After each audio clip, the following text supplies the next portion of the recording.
32-year-old Emily Rose Weaver is behind bars after a 3-month-old daughter died after being left in a hot car for hours. On the afternoon of Wednesday, the 4th of October, Emily didn't pick up her children from school, which caused concern for relatives who knew Emily was addicted to drugs. At around 4:30 p.m, 2 relatives went to Emily's home in the 4300 block of Fairview Road in Columbia, Pennsylvania, where they found her unresponsive on her bed in a second-floor bedroom. They woke her up, but they could not find her baby. At 4:36 p.m, Emily's stepfather found the baby deceased in the backseat of a Nissan Altima that was parked in the driveway, in the direct sunlight with windows and doors closed. Her temperature exceeded 80 degrees Fahrenheit, which is about 27 degrees Celsius. While questioned, Emily told investigators that she obtained and used meth at least twice between Sunday and Wednesday. At around 8 a.m. on Wednesday, Emily said she got her 2 older children ready for school and dropped them off. She said she went home and intended to use meth, but does not remember doing so. The next thing she remembered was being awoken by her stepfather. The father of her 2 school-aged children told investigators that he tried to talk to Emily on the phone at around 10 a.m. on Wednesday, but she was incoherent. Emily is charged with 3rd-degree murder, involuntary manslaughter and endangering the welfare of her child. She's held at Lancaster County Jail without bond.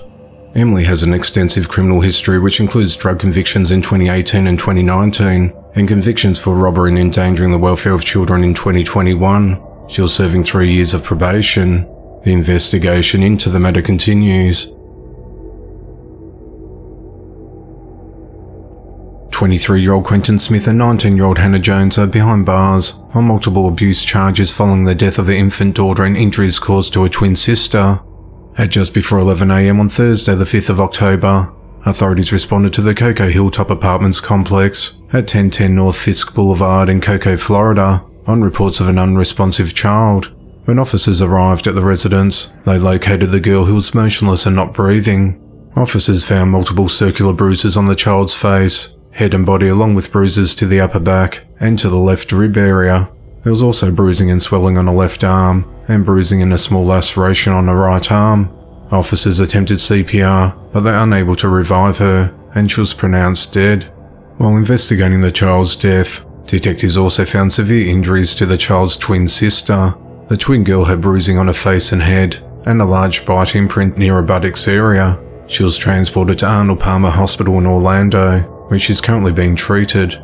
Following interviews with multiple witnesses and the collection of physical evidence from the home, authorities arrested the children's parents Quentin and Hannah. In an interview with detectives, Hannah said that she'd gone back to check on the twins after she and Quentin took a shower and found one of them unresponsive on her stomach. She said that the children's injuries might have been caused by both children constantly banging their heads against the lining of their bassinet. She also added that Quentin used his hands to squeeze together the children's faces when feeding them, then changed her statement to say that he bites them. She said that Quentin picked up the deceased child by her arm on one occasion, and that Hannah thought this led to an injury, adding that she had knowledge of injuries to both children, but never reported them to police or medical professionals. While interviewed, Quentin told police that Hannah had asked for help because one of the children was unresponsive after he and Hannah took a shower. He said that they provided CPR to the child until emergency responders arrived. Quentin told police he had bitten the child multiple times, causing multiple bruises. He told them that he was told by Hannah and another individual to stop biting both children because of the injuries he caused, but he refused to do so. He had not bitten the children in a week, he told police. Regarding the deceased child's arm, Quentin said he had woken up frustrated at around 4 a.m. on the 29th of September and yanked the child from her shoulder to place her on the bed. When asked about the bruising on her back, he said he might have burped her too hard. He also said he had shaken her to get her to be quiet at least once a few months ago. Quentin also accused Hannah of grabbing both children by the leg upside down multiple times in the past 2 months, seemingly dangling the victims. While in the booking area at the Cocoa Police Department, Hannah later admitted to picking up the children by their legs in a careless and reckless manner. Quentin is charged with 2 counts of aggravated child abuse, child neglect with great bodily injury, and domestic battery, while Hannah faces charges of 2 counts of aggravated child abuse, 2 counts of child neglect with great bodily injury, and 1 count of failure to report an incident to law enforcement. They're both held at the Brevard County Jail. Quentin's held on a $700,000 bond, while Hannah's bond's been set at $650,000. The cause of death has not yet been determined, and additional charges are pending. The surviving twin is expected to recover. The investigation into the matter continues. A tow truck driver was fatally shot while repossessing a vehicle. At around 1:30 a.m. on Friday the 6th of October, authorities responded to the 3000 block of West 5th Avenue in the Garfield Park neighborhood of Chicago, Illinois on reports of a shooting. When officers arrived, they found an unresponsive man sitting in the front seat of a tow truck with multiple gunshot wounds to his torso. He was pronounced dead at the scene. The victim was identified as 28-year-old Jack Jacobson. A handgun was recovered next to Jack, but it wasn't clear if it had been fired or who it belonged to. Jack worked for Northwest Recovery out of Rolling Meadows. He had repossessed a black Land Rover in East Garland Park when he was ambushed by a large group of people who were unhappy with the vehicle being towed away and began shooting at him while he was in the truck. The front windshield of the tow truck was riddled with bullet holes. Jack was expecting the birth of his first child with his fiancée in February, a baby girl. No arrests have been made to date, as the investigation into the matter continues. 38-year-old Kevin Robinson is behind bars and is accused of killing his girlfriend's 2-year-old daughter earlier this year. At around 10:50 p.m. on the 27th of May, authorities responded to the Parkland Square Apartments complex on County Road, District Heights, Maryland, and found a toddler Nigel Pettis unresponsive. The victim was pronounced dead at the scene. On the 29th of September, the medical examiner's office ruled Nigel's death a homicide due to traumatic head injuries. Police identified Kevin as a suspect. Authorities said that Kevin lived with his girlfriend, the victim's mother, and was alone with the toddler for 8 hours when the girl was injured. While interviewed by detectives, Kevin repeatedly denied harming the girl. Kevin later said that Nigel had fallen from his arms to the floor, and she briefly cried before he put her to bed for the night. Investigators said that account is inconsistent with the medical examiner's findings. On Tuesday the 3rd of October, police arrested Kevin on charges of second-degree murder, child abuse resulting in death, and other related charges. He remains held at the Prince George's County Department of Corrections without bond. A 24-year-old social worker is behind bars after having sex with a 13-year-old boy she was assigned to counsel. Peyton Shires of Mount Sterling, Ohio was charged with unlawful sexual conduct with a minor. On the 27th of September, the boy's mother contacted Columbus police to report her suspicions after discovering inappropriate text messages between Peyton and her son. Peyton asked the boy if he deleted the videos and if his mother had seen them or the messages between them. The mother handed her son's phone over to police as evidence, where they found a video of Peyton engaging in sexual acts with a teen on the device. Authorities said that the boy told detectives that the two had engaged in intercourse at least twice in various parts of Columbus in September. During a controlled three-way call between Peyton, the boy's mother and police, Peyton admitted to participating in multiple sexual acts with the boy. On Friday the 6th of October, Peyton was arrested without incident. She's held at the Franklin County Jail with bond set at $500,000. If she posts bond, she's prohibited from having any contact with the victim and cannot have any unsupervised contact with any minors. Peyton's counselling licence was issued on the 12th of June. Authorities said that Peyton used to work for the National Youth Advocate Program, an organisation that helps counselling and social work for families involved in the foster care system or need advocacy in other ways. The investigation into the matter continues. A 27-year-old woman and a 53-year-old boyfriend are behind bars for abusing her children. The Dale County Sheriff's Office and the Department of Human Resources were recently alerted to an abuse case involving 3 children under 12 in Arrowton, Alabama. During the investigation, it was discovered that Ashley Abelman and her boyfriend Howard Anderson had burnt Ashley's 3 children with a blowtorch several times. Authorities said that the burns were severe and the children had signs of other kinds of abuse. Lieutenant Carolyn Jackson said that during the summer, the children were home with the abusers, so they didn't have anyone to report the abuse to. Now that school has started back, the school is unfortunately some of the children's safety zones, so they feel comfortable confiding in counsellors and teachers at the school. On Thursday the 5th of October, a search was completed at the children's home, and Ashley and Howard were arrested. They're both charged with torture or willful abuse of a child. They're held at the Dale County Jail with bond yet to be set. The investigation into the matter continues. 51-year-old Aurora Villacorta is behind bars for stabbing her 5-year-old granddaughter. At around 4:10 p.m. on Wednesday the 11th of October, authorities responded to their 3rd-floor apartment at 92 Carroll Street in Paterson, New Jersey on reports of a stabbing. When officers arrived, they found a little girl inside the residence laying on her side. She was drenched in blood with multiple stab wounds. The girl was transported to St. Joseph's University Medical Center in a critical condition. Aurora claimed that she was responsible for the stabbing and directed officers to the kitchen sink, where they found the knife used in the attack. She told police that she repeatedly stabbed her granddaughter after hearing voices compelling her to commit the act. Authorities said that moments before the stabbing, Aurora began screaming and the girl ran to hide inside a bedroom closet, where Aurora found her and began stabbing her repeatedly. Surgeons at the hospital found 2 stab wounds, one to the left side of the girl's head and one to her shoulder blade. Doctors told police that the girl sustained a minor puncture wound to her lung as a result of the assault. The girl's condition has since stabilised and she's likely to survive. Aurora, who police said appeared to be visibly upset, told officers she'd been diagnosed with a mental health disorder, though she did not elaborate. She also told the officers that she had not been taking medication. Aurora was taken to the same hospital as a girl for a mental health evaluation before being transferred to the Passaic County Jail. The girl's 25-year-old mother told detectives that she left her daughter in Aurora's care before the stabbing. The girl's mother has not been charged. Aurora is charged with 2 counts of aggravated assault, possession of a weapon for unlawful purpose and endangering the welfare of a child. If convicted on all charges, Aurora faces up to 30 years in prison. 33-year-old Margaret Ann Cosby is behind bars weeks after her infant son died from abuse. On the 21st of September, 3-month-old Amir Cosby was admitted to the Baylor Scott and White McLean Children's Medical Center in Temple, Texas, with 16 bone fractures, brain swelling, a blood infection and severe malnourishment. 2 days later, he died from his injuries. Police interviewed a young family member who accused Margaret, who was the sole caretaker of Amir, of neglecting and abusing her son. An investigation revealed that Child Protective Services already had an open investigation into Margaret, and the agency had implemented a safety plan that involved her having supervised care of her children. On the day Amir was admitted to hospital, Child Protective Services removed him and another of his siblings from his mother's care for repeated instances of abuse and neglect. The agency issued an order to terminate her parental rights a day before her son died. Authorities said that Margaret tested positive for opiates and PCP a day after her deceased son's birth. She also tested positive for opiates after giving birth to another baby last year.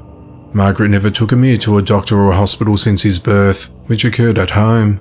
She also did not complete a court-ordered substance abuse treatment program. Margaret's charged with injury to a child and is held at the McLennan County Jail on a $1 million bond. An autopsy to determine her son's cause of death is pending, and more charges are likely. The investigation into the matter continues.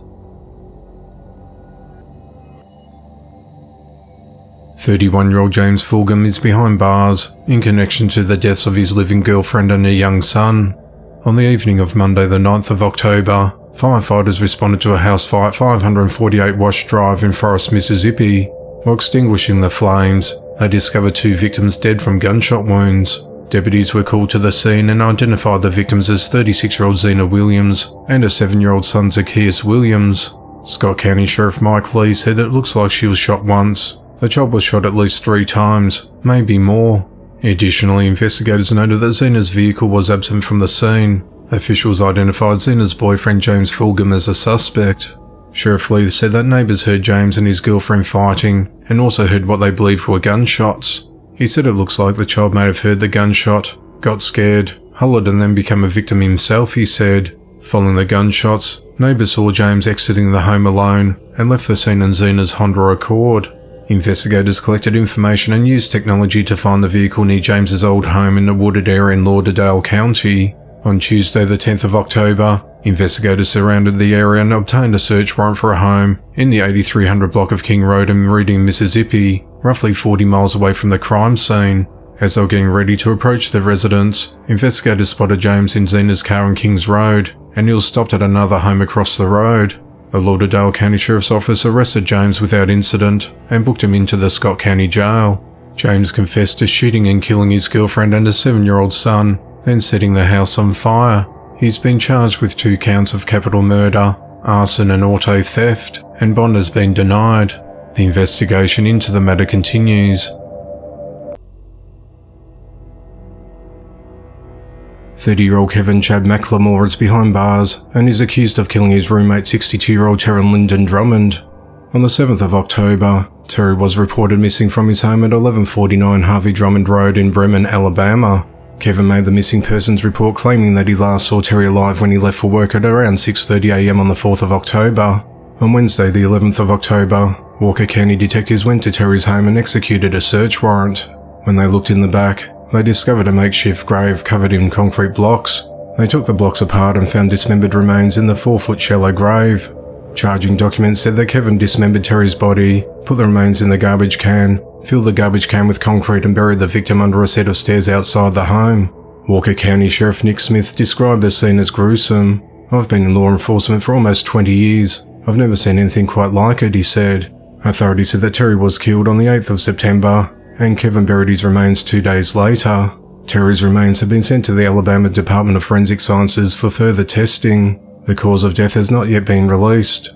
Authorities have not released a possible motive in the killing. However, Terry was a registered sex offender and was convicted on the 8th of June 2015 of second-degree sodomy, enticing a child for immoral purposes, and travelling to meet a child for an unlawful sex act.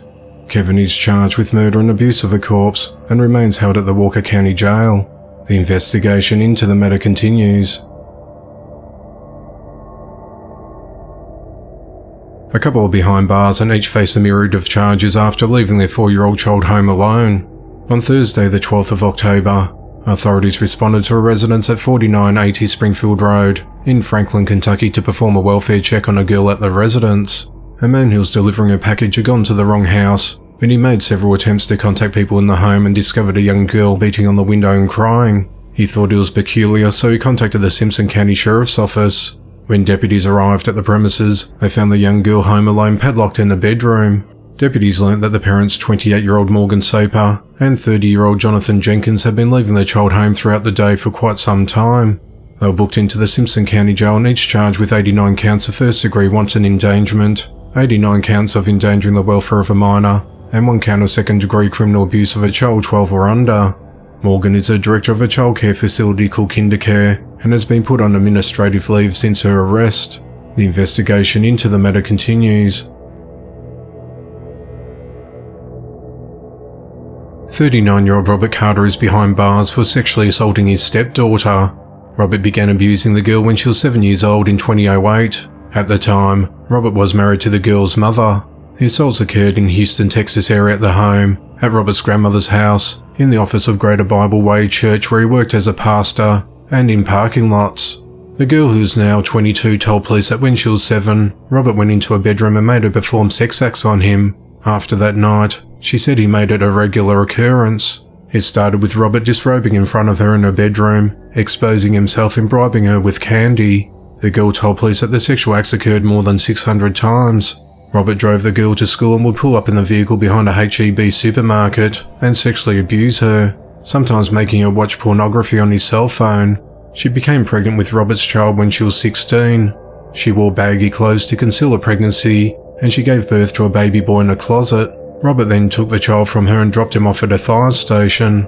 At one point, the girl told Robert that she was not doing this anymore, and he got mad and threatened her by saying, "If you don't do this, I promise you're going to regret it. I'm going to make your life a living hell."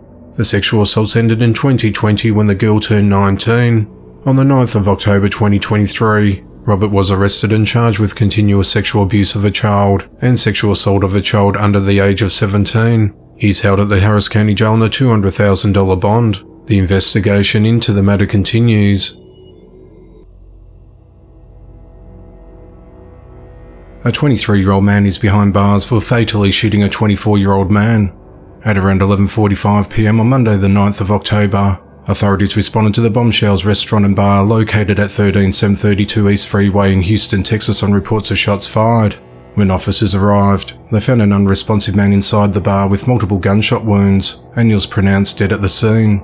The man was identified as Gabriel Aguirre. Investigators identified the suspect as Pedro Zavala. He fled the scene on foot after the shooting. Deputies said that Gabriel and Pedro knew 1 or 2 other people who were at the bar at the time. Authorities said that Pedro pushed Gabriel during a verbal altercation, and as Gabriel regained his balance and walked towards the suspect, Pedro shot him in the face with a pistol. Pedro continued shooting Gabriel, hitting him several times in the torso and head.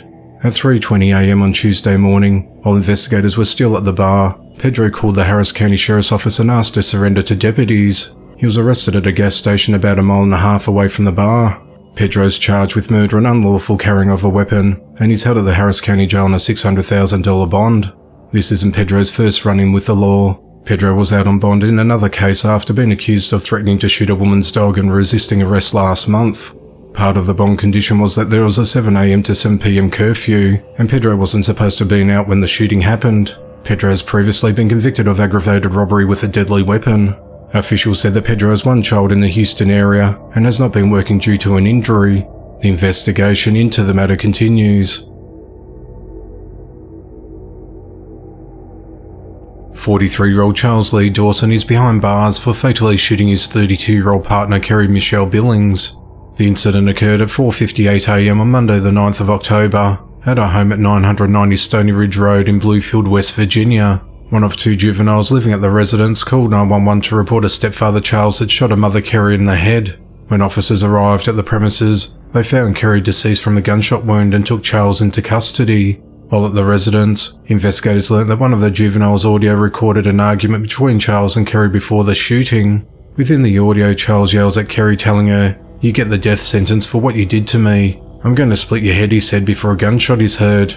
Investigators found an AR-15 rifle at the residence. During an interview with detectives, Charles said that he believed that Kerry had been with another man. They'd been arguing, and at one point he grabbed the firearm and doesn't remember what happened after. The next thing he remembers is holding a foot. Charles is charged with first-degree murder and is held at the Southern Regional Jail with bond denied. The investigation into the matter continues. A couple of behind bars are accused of abusing a newborn girl who was hospitalised with multiple broken bones and bite marks. On the 1st of August, detectives responded to the Phoenix Children's Hospital in Arizona after a 2-month-old girl was brought to the hospital with several fractures and bite marks on her arm and leg. The child's parents, 24-year-old James Lawson and 21-year-old Stephanie Comfabay, were interviewed but reportedly could not explain the child's injuries. Investigators obtained a search warrant on their cell phones and found pictures of injuries of the child dating back to the 1st of July. The injuries consisted of bruises to the face, swelling to an eye, bloody lip and an abrasion on the forehead. Investigators say that after examining data on James's phone, he previously searched if you choke baby hit the head get lump and can you put ice on newborn head. James claimed that the injuries were from the child fighting him and scratching herself. Before the newborn was brought to the Phoenix Children's Hospital on the 1st of August, Stephanie took the child to a paediatrician for a swollen leg. While at the paediatrician's office, James told Stephanie do not tell anyone and to keep her mouth shut about the child's injuries. James became mad because the baby was taken to the Phoenix Children's Hospital in an ambulance. Stephanie rode with the child, leaving their car at the doctor's office. Stephanie later told police she witnessed James abusing the child. When the victim would cry, James would grab the victim by the jaw area with both hands, squeeze the mouth shut, lifting the victim by the jaw area causing the victim to dangle, while stating that he knew what he was doing. Stephanie said she stopped asking James about the child's injuries because he'll get upset and become defensive. Authorities said that all of this took place for an entire month, yet Stephanie did not report or stop James, causing the victim to obtain further more severe injuries. On Thursday the 5th of October, James and Stephanie were arrested and booked into the Maricopa County Jail on 3 counts of child abuse. Peoria police said that the baby is out of hospital and is in the custody of Department of Child Safety and is expected to make a full recovery. A 39-year-old man is behind bars for assaulting his mother during a dispute about his GPS ankle monitor. On Tuesday the 26th of September, authorities responded to a home on Platte Road in Tatum area of South Carolina after a 911 caller reported that a brother was actively beating their mother. Deputies made contact with the victim and the witness at the scene and learnt that Gordon struck his mother in the head with a pool stick and slammed her head repeatedly into a countertop. Investigators said he became upset with his mother because of his ankle monitor and demanded his family members pay for it to be removed. Deputies obtained an arrest warrant for Gordon, who fled the scene prior to their arrival. On Monday the 9th of October, officials located Gordon at a home in the Bennettsville area and arrested him on charges of assault and battery of a high and aggravated nature. At the time of his arrest, he was out on bond for failure to stop for a blue light and malicious damage to property. On Monday the 10th of October, Gordon was denied bond during a hearing at the Marlborough County Magistrate's Office and he remains held at the Marlborough County Detention Centre. 76-year-old Wayne Mahar is behind bars for fatally shooting his neighbour 67-year-old Vincent Reams. At around 4 p.m. on Wednesday the 4th of October, authorities responded to a home off of California Trail Road in Blaine, Washington after a 911 caller reported that Wayne had shot his neighbour. A neighbour said she heard gunshots, went outside and saw Wayne on his porch holding a firearm. The neighbour told officials she saw Vincent laying face down on the ground in front of his residence and asked Wayne if he shot the man, to which he replied, "Yeah."